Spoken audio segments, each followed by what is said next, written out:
Ron sends me, he's not here today, Ron Pastor sends me something that has to do with old people. I don't know why he sends it to me, but, and then I figured it out. It was so I could read it to you. That could be the only explanation. He says, I want to give a shout out to everyone who can still remember their childhood phone number but can't remember the password they created yesterday. You are my people.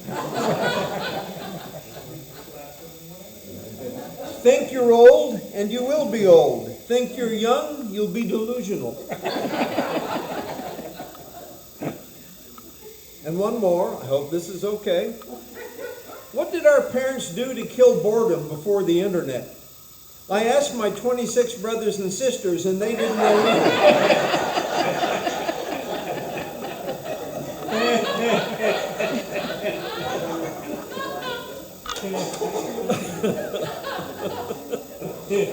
Oh, well. All right. If you had a chance, some of you didn't receive the notes. Paula is really struggling sometimes to get it right when she sends them out. Yeah. I don't know what she's doing wrong, but I'll follow up next week to try to find out what the deal is. I do not send the notes out.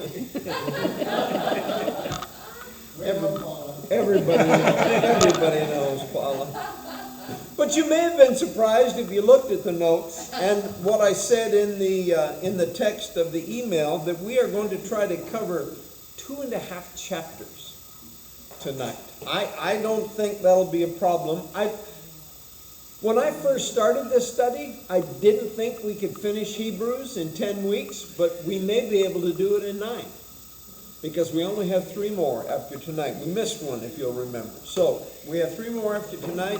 I think there's an excellent possibility we get through Hebrews before the semester ends, before Thanksgiving. So, here's what we've looked at so far. This is just a brief summary. The author elevates the status of Jesus beyond compare.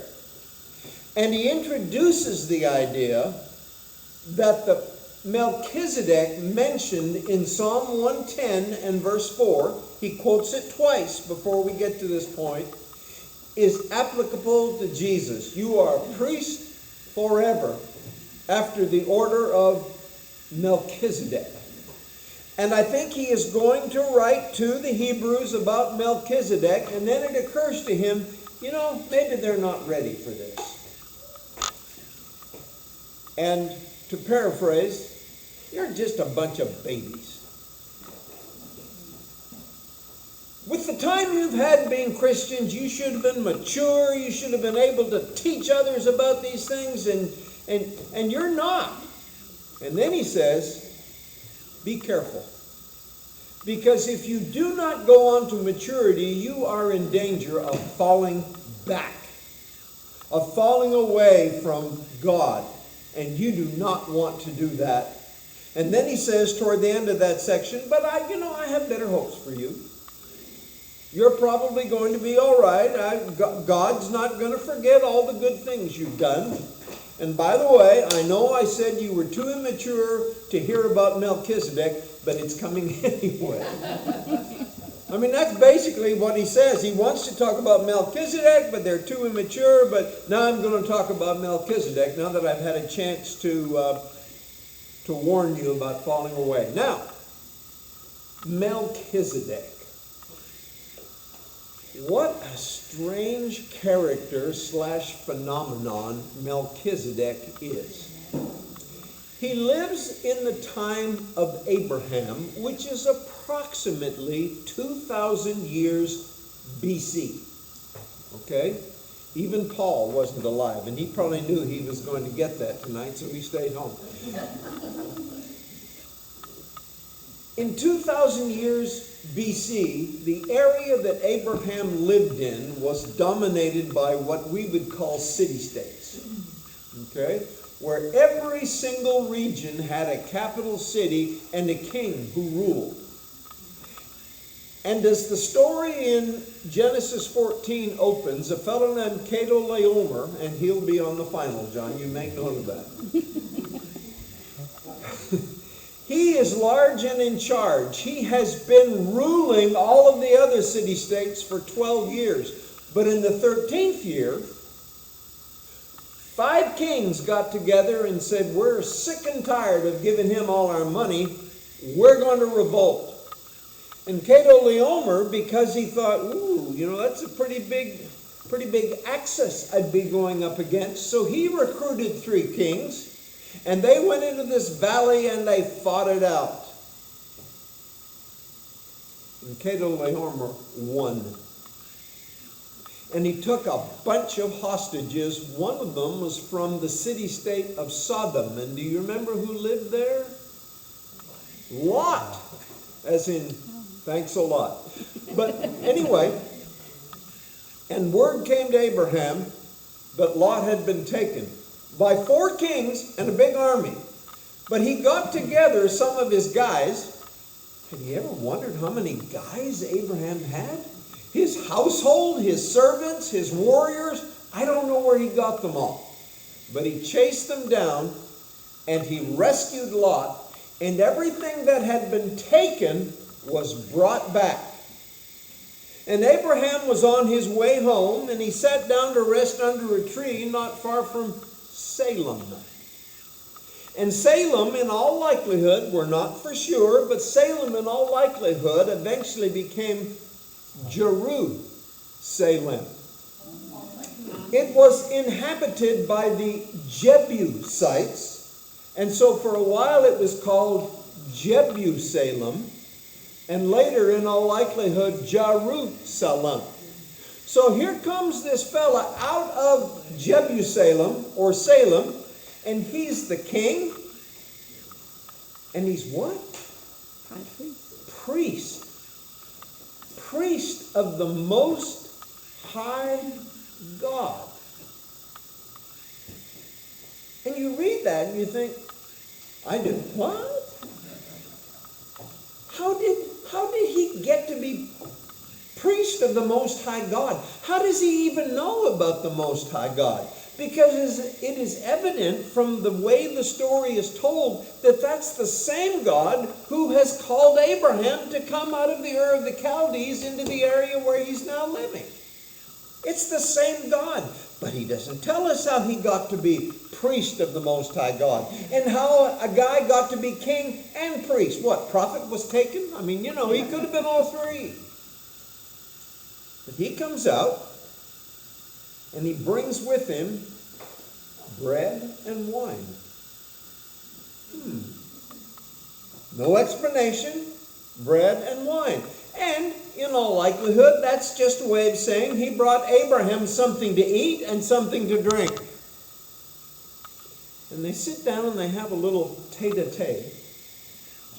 And Melchizedek blesses Abraham. And Abraham gives him a tithe.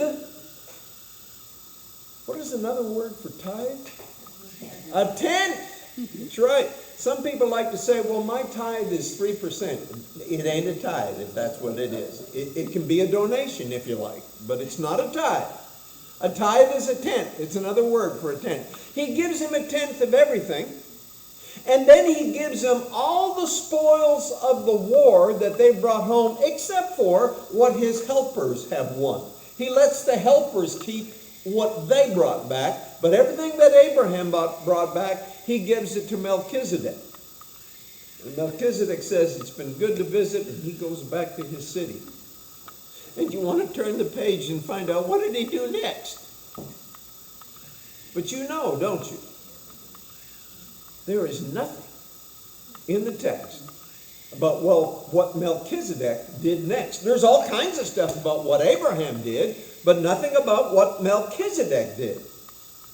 And then 100 years goes by, 500 years go by, 1,000 years go by, until the psalmist says, you are a priest forever after the order of Melchizedek. And you have to wonder if the people who were living in David's time, that would be 1000 BC as compared to 2000 BC, if they knew what those words meant, you are a priest forever after the order of Melchizedek. Had somebody kept up the historical records about Melchizedek and Abraham visiting together? I don't know, but apparently he was still known. And then basically you have another 1,000 years that go by between David and the Psalms and Jesus and those who wrote about Jesus, such as Hebrews. And all of a sudden, for the Hebrews writer, Melchizedek plays a central role. Did you notice that if you read the text? Mm-hmm. I mean, it's a central role, beginning in chapter 7. He explains that he was the king of Salem and the priest of God Most High. And he gave Abraham a blessing, and Abraham gave him a tent. Now, why is he introducing Melchizedek into his story after 1,000 years since he was mentioned once in Psalm 110? Because if Jesus is going to be our high priest, he has to have a high priestly line. And it can't be Aaron. Why is that? Because you don't like the name Aaron? No. Yes, wrong tribe. Wrong tribe. He's of the tribe of Judah. You have to be of the tribe of Levi in order to be a legitimate priest. And every Christian Jew understood that. So if he's going to talk to the Jews about how they can have Jesus for their great high priest, he better have a pretty good reason why he can make him a priest. And he said, as a matter of fact, I do. His name is Melchizedek. And so, he builds a case for why Melchizedek is better, greater than any priest that they've ever known in all of their lives. And here's the fourfold argument that he makes. Wait a minute. Wait a minute. Nope. Okay, Paula, I'm going to use my ruler. Because I don't want to miss the stuff. The idea, as I say here in the notes, that permeates our text is the idea of forever, or permanently, or never ending. And I gave you verses, I'm sure you looked at them. Verse 3, he's without father or mother, without genealogy, without beginning of days or end of life. Like the Son of God, he remains a priest forever. Then in verse 8, I think I put something marked there. In the one case, the tenth is collected by men who die, but in the other case, by him who is declared to be living. That's Melchizedek. Then in verse 16, one who has become a priest not on the basis of a regulation as to his ancestry, but on the basis of the power of an indestructible life. And in verse 17, again quoting Psalm 110 verse 4, you are a priest forever after the order of Melchizedek. Verse 21, but he became a priest without an oath when God said to him, the Lord has sworn, you will not change his mind, you are a priest forever. Verse 24, but because Jesus lives forever, he has a permanent priesthood. Verse 25, therefore he is able to save completely. And do you have a little letter beside your completely in your translation? Yeah. What does it say at the bottom? What Forever. could completely be? Forever. And I think it makes more sense in this context. Literally, it means to the uttermost. Whether that's time or something else, we don't know. But he is able to save completely or forever those who come to God through him, because he always lives to intercede for them. And then, is there one more? Let's see, verse 28. Yes. For the law appoints as high priests men who are weak. But the oath which came after the law appointed the Son who has been made perfect forever. I'm sensing a theme throughout chapter 7. Melchizedek is forever. Jesus is in the line of Melchizedek, so he's forever. And we who come to Jesus know that we will have help for now and forever. That's the whole point. Okay? So I wanted to get those in first. Now, our author finds as much of importance about Melchizedek from what is not said as what is said. Everybody hear that? Okay. This is from Bruce. That's not his first name, it's his last name. The words which follow present an outstanding example of the argument from silence in typological setting. Don't let that throw you off. When Melchizedek is described as being without father, without mother, without genealogy, having neither beginning of days nor end of life, it is suggested that he was a biological anomaly or an angel in human guise. Historically, Melchizedek appears to have belonged to a dynasty of priest-kings in which he had both predecessors and successors. If this point had been put to our author, he would have agreed at once, no doubt. But this consideration was foreign to his purpose. You hear what he's saying? The important consideration was the account given of Melchizedek in Holy Writ. To him, the silence of scriptures were as much due to divine inspiration as were its statements. It is the only record which Scripture provides of Melchizedek. Genesis 14, 18 to 20. Nothing is said of his parentage. Nothing is said of his ancestry or progeny, that's kids. Nothing is said of his birth, and nothing is said of his death. He appears a living man, king of Salem, and priest of God Most High, and as such, he disappears. In all of this, in the silence as well as in the statements, he is a fitting type of Christ. In fact, the record, by the things it says of him and by the things it does not say, has assimilated him to the Son of God. Now, I will tell you that there are some folks who write about Hebrews who believe that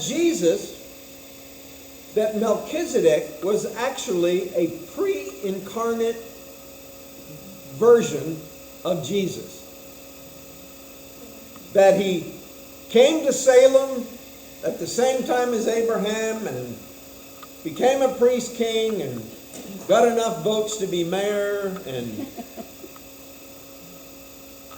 I don't think that's what the story means. If it does, I apologize to God, and he said he would forgive me for it. But anyway, I just think, as our author says, that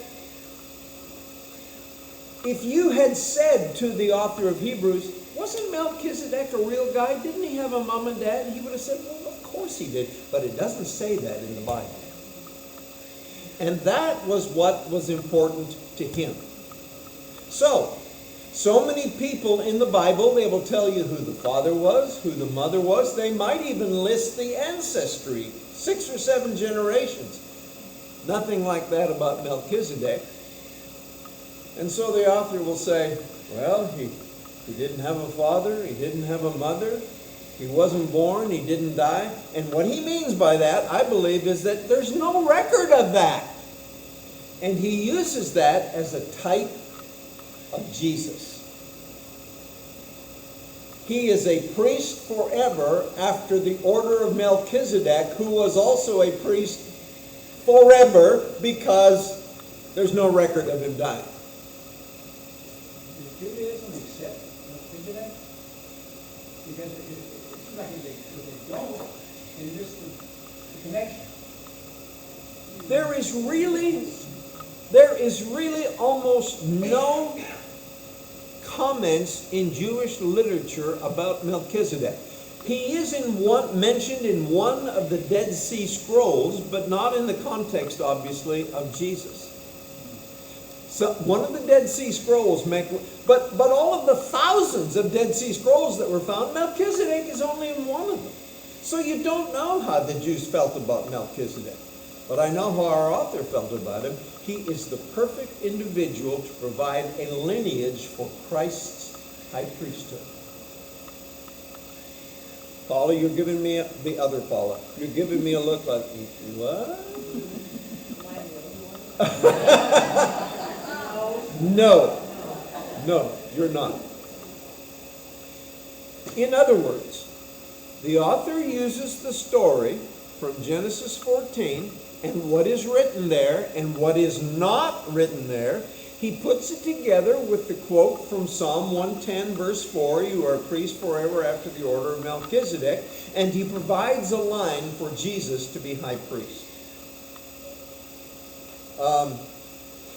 You probably wouldn't let me get away with that. In fact, you probably I won't get away with saying he did that. But that's what I think is going on here. And I will tell you that nearly all commentators say the same thing. So we're not looking at some kind of angelic or divine being in Melchizedek. The mystery is not so much what his nature was. The mystery was, how did he get to be what he was? How did he get to be the priest of the Most High God, when the only thing we have in Genesis up to this point, who had God, after Adam, and who had God made himself known to? Nobody. That's why when Abraham was living in the Ur of the Chaldees and God says, "Psst, hey, I need you to move." He went, "What am I going to tell my wife?"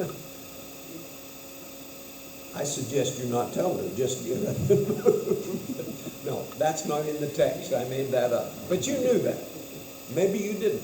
But anyway, so we know that God appeared to Abraham, and he got him to move away from the Ur of the Chaldees and go to a land that God would show him. Now, our author builds a fourfold argument for the greatness of Melchizedek and his priesthood. You may not like all of these four arguments, but they're the ones he makes. Number one, he received tithes from Abraham. In a relationship where one is paid tithes, who's the greater? The one to whom the tithe is given. The one to whom the tithe is given is considered greater than the one who gives the tithe. Okay? So, wow, Melchizedek. Was there anybody greater in the minds of most of the Jews of the first century than Abraham? Or maybe even in the 20th century, I don't know. But Abraham is kingpin. But he gave tithes to this guy. Wow, what does that say about this guy? That's his argument. Number two, he blessed Abraham. When someone blesses another, who is usually considered the greater? The one who gives the blessing. So he blessed Abraham. And Abraham is described as him who had the promises. Y'all know that God made, more than three, but three essential promises to Abraham. This will be on the final, so write these down if you don't have them. Three essential promises God made to Abraham. I'm going to make you a nation like, wow, huge! Progeny like the stars of the heavens. Number two, I'm going to give them a land to live in. Not just a piece of crumb land, but a good land to live in. And number three, and probably most important to us, through you and your seed, all the nations of the earth will be blessed. Got those three? Ready for the final? Some of you are not writing them down, don't believe they'll be on the final. Now, if I have too much material for the final, I won't include those, but I think I will. Okay. So Abraham, the one who had the promises, and that means, well, he gave a tithe. I mean, he was blessed by Melchizedek. Number 3. Unlike the mortal men of the Levitical line, it is testified about Melchizedek that he lives. All the Levitical priests that had ever walked the earth up until this point died. Not Melchizedek. You say, well, but what if he did die? It's not in the book. That's the answer. It's not in the book, and it's testified about him, he lives. And then, this is my favorite, even Levi, who normally was the one who received the tithes, because it's from Levi that all the priests come, are you with me? And they're the ones who get the tithes. Y'all know that when the land was apportioned, everybody got a section except Levi? Okay. Well, what did Levi get? He gets a tithe from everybody else. He doesn't need to grow crops because he's like a preacher. Oh, no. Well, anyway. Okay. But Levi was the one who you would think of as the father of everybody who ever received tithes. Okay? But in this case, it says that Levi paid tithes to Melchizedek. Now, I don't know if you did the math on this, but Levi is the great-grandson of Abraham. Well, how did he pay tithes? He was in Abraham's loins. He was a fur piece off, as they say in Texas. How does the verse say it? Just a minute.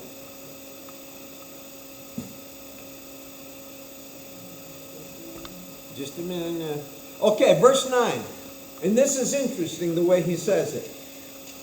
One might even say, if you were of a mind to do it, one might even say that Levi, who collects the tenth, paid the tenth through Abraham, because when Melchizedek met Abraham, Levi was still in the, and it's a little stronger word than body, it means loins. He was still in the loins of Abraham. So representatively, Levi paid tithes to Melchizedek. Now you're thinking, I would never want to get into an argument with this guy because the arguments he makes are horrible. It's kind of like you arguing with me, Paul. I make no sense. But those are the 4 arguments. Did you see them? He received tithes from Abraham. He blessed Abraham. He lives forever. And Levi, you could even say that Levi paid tithes to him. The one that gets all the tithes paid tithes.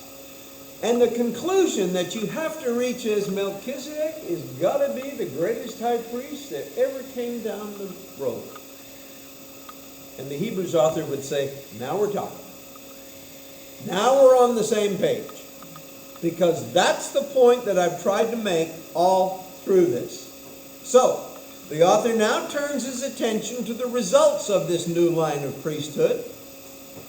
And by the way, I just thought of this today while I put this line in. I put, ironically, the new priesthood was made possible because of the old priesthood. And here's what I mean by that. Did I put Matthew 27 verse 1 in there? And I'm sure you looked it up. Yes. It says, early in the morning, all the chief priests and the elders of the people came to a decision to put Jesus to death.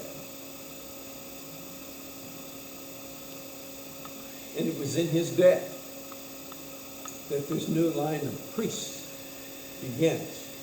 And the old line of priests were the ones that were involved in making that decision of putting Jesus to death. And so, as a result, perfection is now possible. And perfection in this text, and I'm sure if you read it, you understand it from context, does not mean everything is perfect. What it means is there is now a suitable relationship with God that is available. Previously, there hadn't been, but now there is. And that's what verses 11 through 28 are really all about. And I don't plan to talk a whole lot about that. But because of this new priesthood, a suitable relationship and a new covenant have been put into place so that now we can have the right relationship with God. Look, verse 26. Such a high priest meets our needs. One who is holy, blameless, pure, set apart from sinners, exalted above the heavens. Unlike the other priest, he does not need to offer sacrifices day after day, first for his own sins and then for the sins of the people. He sacrificed for their sins once for all when he offered himself. So that high priest, who is Jesus, has done something that has never been done before. He created a situation that is permanent. That is, what was the word? Forever. Okay? Let's remember that. Now, I put here in the notes that from the beginning, the old covenant was weak. And it was administered by sinful men. And I compared the law to an x-ray. Did anybody get that? If I break my arm, and I'm liable to, and Paul, I've got to have help. And so we go to the emergency room, and they take an x-ray of my arm, and the x-ray says, yeah, you broke it all right, dude. I can't take the x-ray and rub it on it and make it better. The x-ray diagnoses the problem, but it can't do anything about it. And that's what the law, and that ice machine, both of those are. That was the law.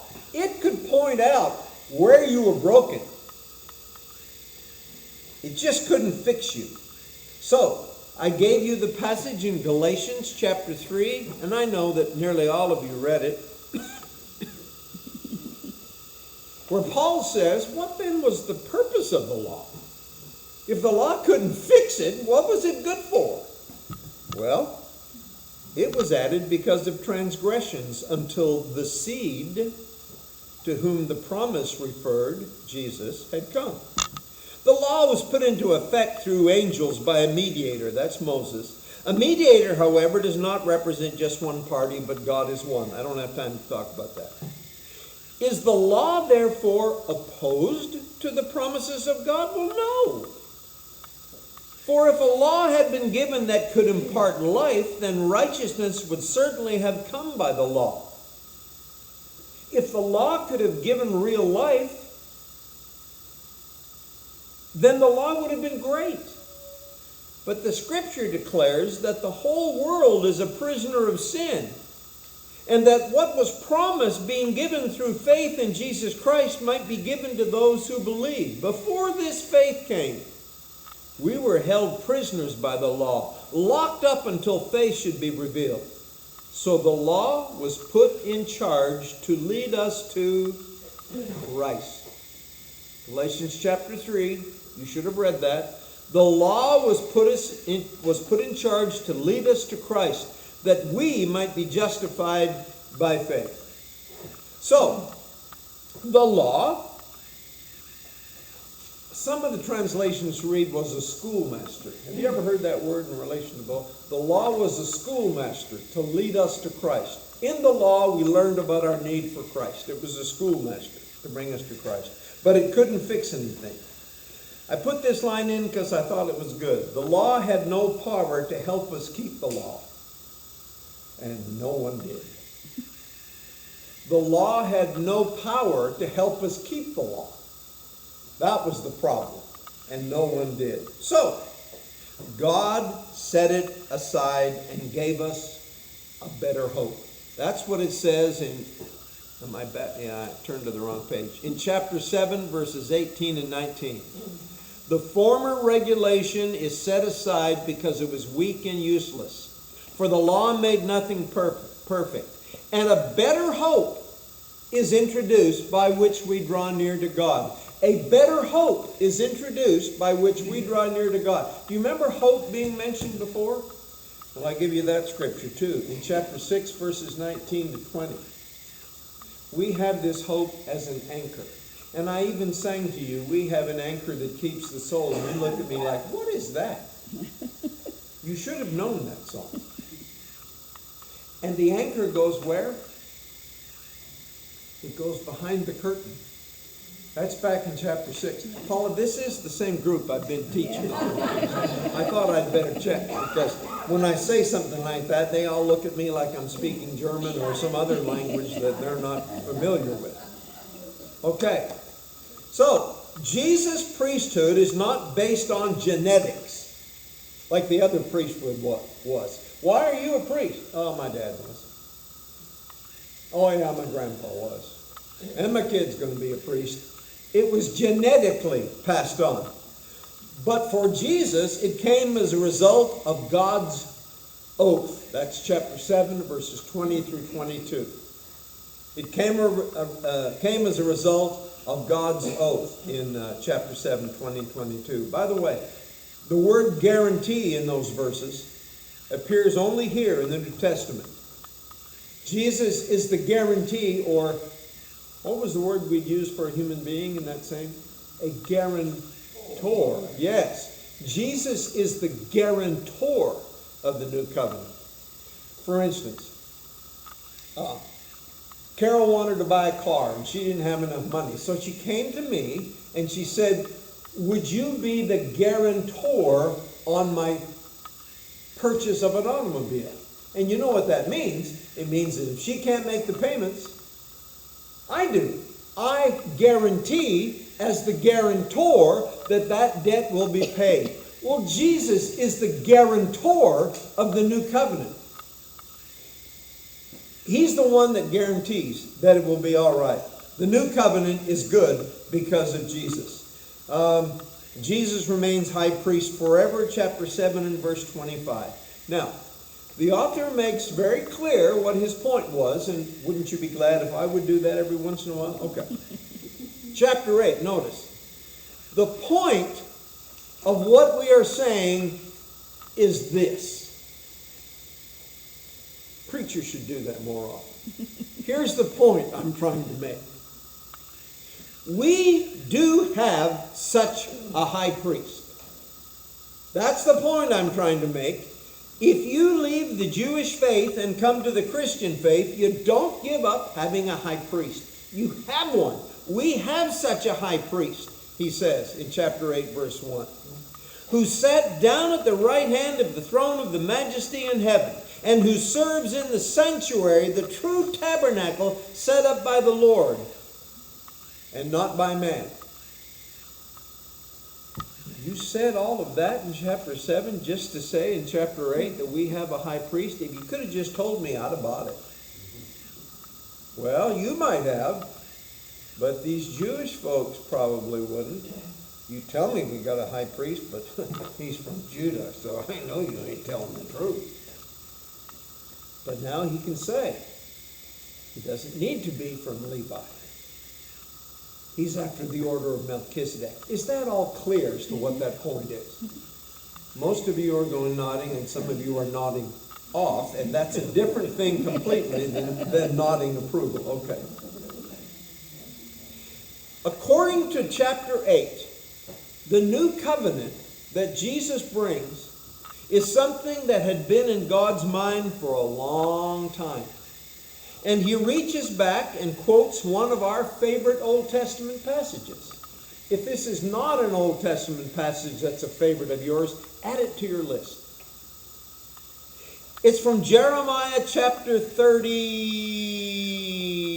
It's on the next page. 31, verses 31 through 34. The time is coming, declares the Lord. Now this is Jeremiah speaking, but he is speaking for God. The time is coming, declares the Lord, when I will make a new covenant with the house of Israel and with the house of Judah, It won't be like the covenant that I made with their forefathers when I took them by the hand and led them out of Egypt, because they did not remain faithful to my covenant, and I turned from them. This is the covenant that I will make with the house of Israel after that time, declares the Lord. I'll put my laws in their minds. I'll write them on their hearts.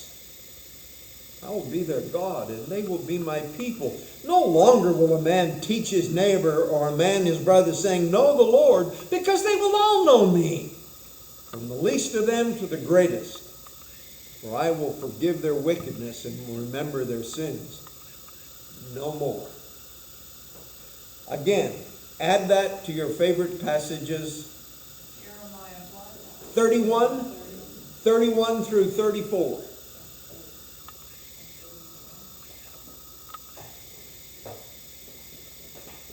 It's not just a warmed over version of the Old Covenant, by the way. By the way, I told you that I had this guy as a prof. You know what I found in the front of my book today? I shouldn't tell you this, but I will. What does it say there, Paula? To Don, one of my favorite students. I was real proud of that until I found 62 other guys that had the same thing in the front of theirs. But it was good for a while until I found that out. I like what Lightfoot says here. Under the Old Covenant, all people did not know God's law.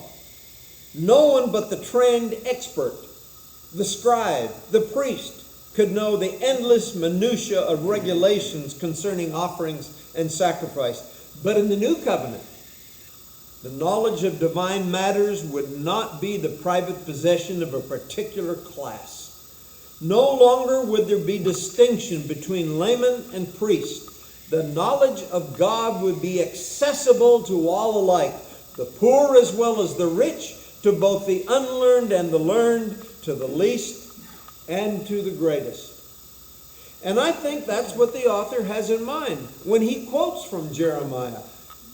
I'm going to make a new covenant. That old covenant was awful. And do you notice the reason why Jeremiah said it was awful? Because the Israelites didn't keep it. Yeah. You know, the covenant itself was not so bad, but the Israelites' unwillingness / inability, whatever you want to say, to keep it, made it bad. It didn't bring about the intended purpose that God had for his people. So I'm going to change things up, he says, in my new covenant. Don, this is what's causing difficulty. By the way, we were the people that didn't get the notes sent to us, so I have to deal with these things. But my question is, it says from the beginning the old covenant was weak. Yeah. But isn't that the covenant God made with Abraham?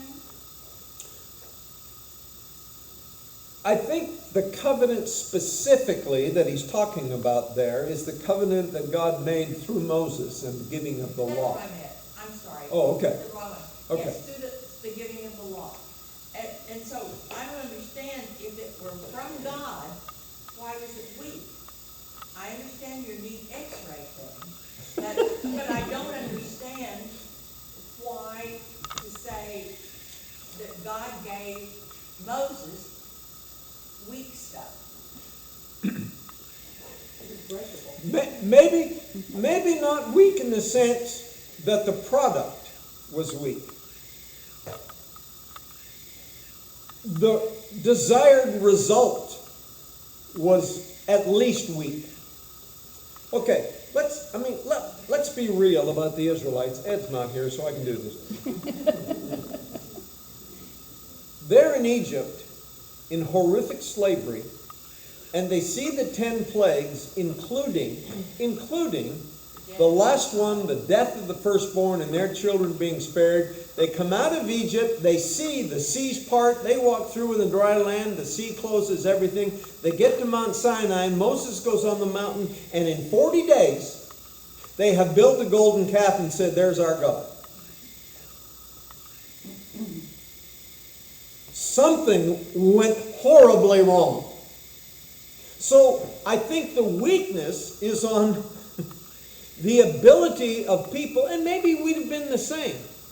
You don't want to make a golden calf some night? Just bring your gold and trust me with it, and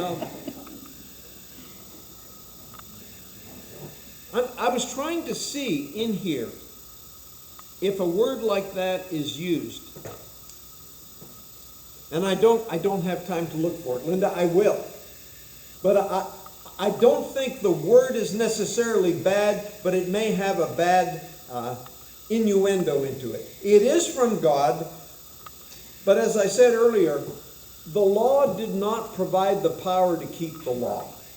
But didn't God know that? Well, it was an agreement. Well, And they presented it, but they didn't follow it.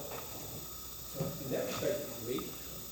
now, okay, we're not going into this right now, but let me just say this about that. If you go on that basis, didn't God know that? Didn't God know that Adam and Eve would eat the apple? I mean, did God not know it would all go south? I mean, I see. okay, so in God's knowledge of people, He still provides us, and sometimes we wonder why He did this. He still provides us the ability to choose. Yes. Thank you. That makes sense. Okay. In order for God to be loved voluntarily, He had to give people the choice of loving Him or not. And in 40 days, they went from being God's new people headed for the promised land to, they literally said, "Behold your God," to a calf. So, it went south pretty quickly. Bad enough to where Moses was a little hot when he came down from the mountain. But we can't go there. Now, you bet. In chapter 9, where am I? Time-wise. Oh, yeah, we're good. In chapter 9, the author takes, I called it a sidetrack. I don't know what you'd call it, but he wants to remind his readers of how the old tabernacle was laid out. And frankly, I think there are two reasons why he does this. Number one, we'll start with the lesser one first. To demonstrate to his readers or his listeners, if this is being read, that he knows about the Jewish faith. He's not writing to them as some kind of outsider. I mean, he knows his stuff. He knows exactly the way the tabernacle is laid out and everything. So he is identifying with them. And the second reason is he wants them to see the earthly tabernacle as a type of the heavenly tabernacle that he's going to talk about. Okay? So I think for those two reasons. But he kind of takes and he talks about some of the things that, that are in the tabernacle. You got the lampstand, you got the consecrated bread, you got the most holy place, you've got, and you've got the ark, and by the way, there were three things in the ark. You don't have to be Indiana Jones to know this. Manna. A sample of the manna that was taken from the wilderness. Aaron's rod that budded. And the tablets. The originals of the Ten Commandments. They were all kept in the ark. Now, I might have to talk about that just a little bit. When our author talks about the priestly duties of what the men did, what the priests did when they were ministering around in the tabernacle, one of the things he emphasizes is the need for blood. If you read it, you will see that. They brought this blood, and then there was this blood. There's blood that went here, and blood that went there. Obviously, he has a reason for doing that. Okay? So, he talks about the priest doing those things. But here's what he wants the readers, I think, or the listeners to understand. How the situation has so radically changed from the old tabernacle. And this is not in the text. It comes from the disturbed mind of your teacher.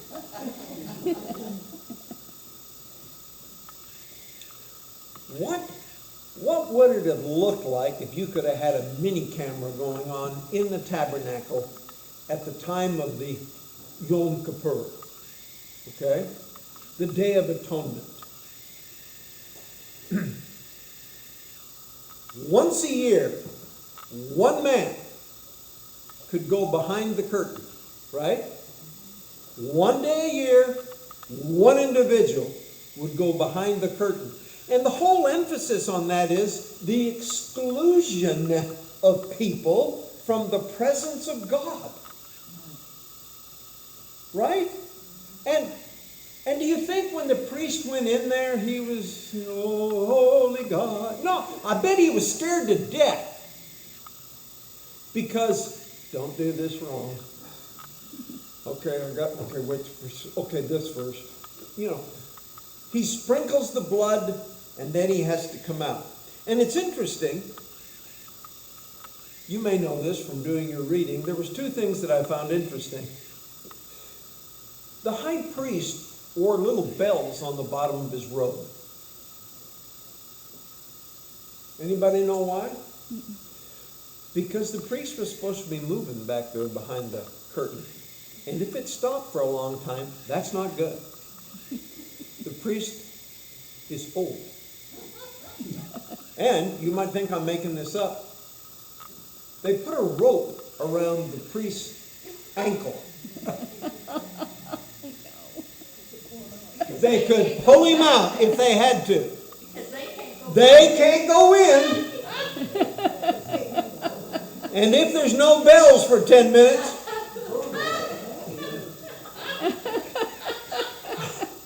okay, but I'm just saying,